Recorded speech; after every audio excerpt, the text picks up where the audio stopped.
A slightly older engineering feat, around 5,000 years older to be exact, the printed book. We've come a long way from the days of tablets and scrolls, and perhaps the biggest change to how we consume books since the invention of the printing press was that of Amazon. For better or worse, and there are plenty of arguments on both sides, the Amazon website completely altered the book buying process. But now the company's turning the page back and getting into the brick and mortar business.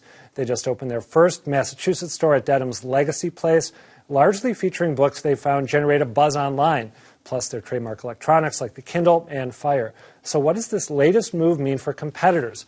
Joining me to discuss are Ryan Raffaelli, an assistant professor at Harvard Business School who's researched Amazon as part of his work on organizational reinvention, and Josh Cook, bookseller and marketing director at Porter Square Books in Cambridge. Ryan and Josh, thank you for being here. Thank you for having us. What are the odds that this is all part of an elaborate long con on Amazon's part? You know, put Borders out of business, put a zillion indie booksellers out of business, and then just slide into the brick and mortar market? You know, so the question for me is, what is a $136 billion company doing going into bricks and mortar bookselling, right? I mean, this is sort of like back to 1995 when we all thought Amazon's coming in and this is the end of bookselling. But in fact, there's very different reasons for Amazon to potentially get into this space. And the first is that this is a data company.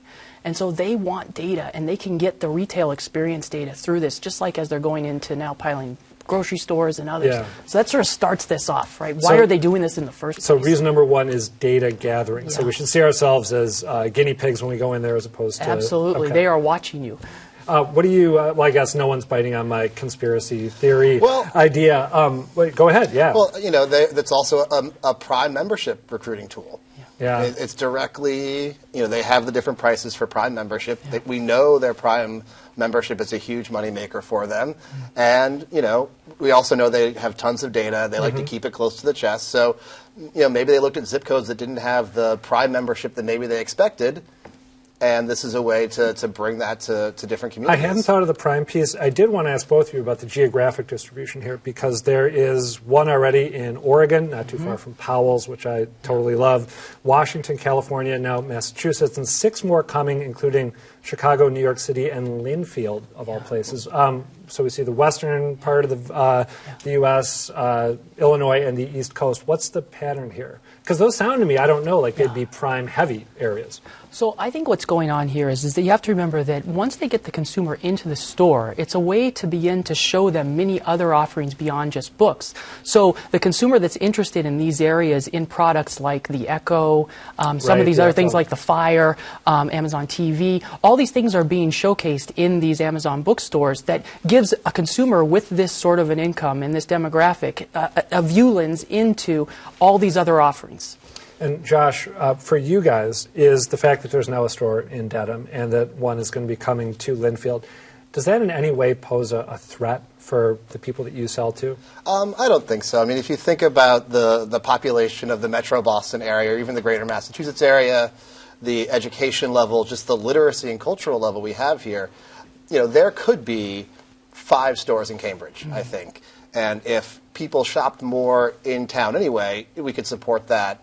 Absolutely. So there's tons of room for brick and mortar stores, and especially bookstores in our communities. And Ryan, if I understand, well, you may be saying what I was going to ask you about. My understanding from your research is that you think that Amazon's rise in a sort of counterintuitive way ended up strengthening the culture around the indie bookstores that were able to survive, right? Absolutely. So if you look at since 2009, you know, everyone's been talking since, you know, the movie about the shop around the corner, this guy comes in, you know, this is like, oh, indie bookstores are on their collapse. But since 2009, indies have seen year-over-year growth, almost 30% growth those 7-year period. That's continued every year? Yes. So for the last 6 years, we've seen a reverse trend. And Amazon's watched this and I think learned a couple things from the independents. And one is this notion that there is this need that people want to have not everything in the world, but something curated for them. And so they talk about this notion. You go in an independent bookstore and they hand sell you the book that they know you'll love, right? So this notion of curation. And you've got the staff recommendations written out sometimes in you know, longhand on sheets of paper with the person's name, right? Yeah. Go ahead. Well, I think it is interesting that it is clear that there is something inherently valuable in the physical bookstore, something that Amazon thinks they can tap into There is something about being able to walk among shelves of books, being able to see the covers, being able to pick them up and put them down, that looking at that growth that indie bookstores have seen, for some amount of time, 5 or 6 years or so, I think readers maybe thought they could live without that, and then have now learned that really maybe they can't. That really there is something that's part of the reading experience, part of the culture of being a reader, that comes from the interactions you have in a bookstore. So I guess, given everything that both of you have said, for me, the million-dollar question would seem to be whether Amazon, in going to brick and mortar, might be able to, in addition to gathering data on customers and getting people to sign up for Prime, whether they might be able to steal enough of the magic that shops like yours are able to create in terms of the curation, the spontaneous interaction with other customers or with booksellers, whether they might be able to recreate enough of that they do, in fact, end up threatening not just Borders, but all the indies out there. You don't look too worried? Well, it depends on if the individual locations are given the freedom to curate, the freedom to train and keep staff and pay staff at a level that keeps professionals, to allow the communities to shape the personality of the stores and to be able to let the stores reflect the personalities of their communities, or I guess in a shorter way, if Amazon lets them be independent bookstores,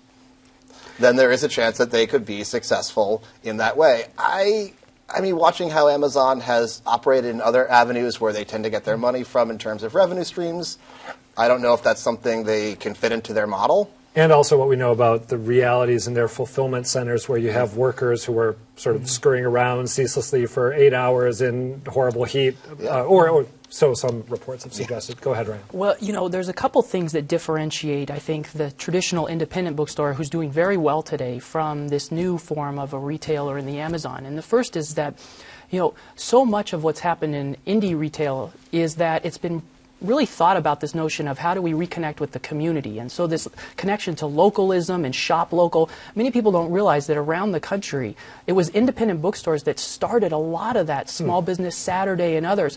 And so there's a real tie to the local community and an authenticity that booksellers, particularly indies, have today, that Amazon will have to think about whether or not they want to compete on those dimensions. In fact, they may not even want to. One of the other things that's been talked about here is that the Amazon book may be also a touch point, just so that they can have a place in a retail space for people to bring back things that were bought online and buy other things. And so this creates a footprint also to really extend the tentacles of the retail experience across all these different distribution that makes it seem channels. So nefarious when you put it that way. But this is such, if you think about a platform play, right, in terms of large organizations that are trying to reconnect both in terms of what's going on online, but then how can I get you when you're in the retail space? Amazon has a lot of money to actually pilot and test some of these things, to actually think about how can we do it. And so books may be just one, and they may even be willing to take a loss on it. They have in the past. They've been. Yes. I mean, they built their model on losing money by selling books, because books are valuable. I'm books glad are that you mentioned that. My understanding is that when Jeff Bezos decided to make books the building block of Amazon, it wasn't because he was that into books, right? I mean, wasn't it because they were highly durable, and Yes. you could send them quickly, and it didn't matter, and so it was an easy way to begin testing. It was the perfect widget. But it's always been thought about as this is the everything store, and so we start with books and then let's expand. And so this sort of is like going back into that point of seeing, okay, if we're going to actually start thinking about retail, well, let's start with where we know, books, and then begin to expand. Josh, last question for you. Sure. Could you ever, under any circumstances, imagine yourself stopping into an Amazon.com bookstore and picking up a title or two? I personally couldn't. I mean, there are very few things are all bad or all good. And, the fact that that books can get into communities that didn't have books before, didn't have access to them, is great. But there are costs to that. There are costs. There's to steal someone else's phrase, there is a high cost to cheap books, and I couldn't do it. There are people who I could forgive for it, and maybe there are people I couldn't forgive for it. But yeah, I don't think you'll see me up at Dedham Legacy Place anytime soon. All right, Josh Cook, Ryan Raffaelli, thank you both.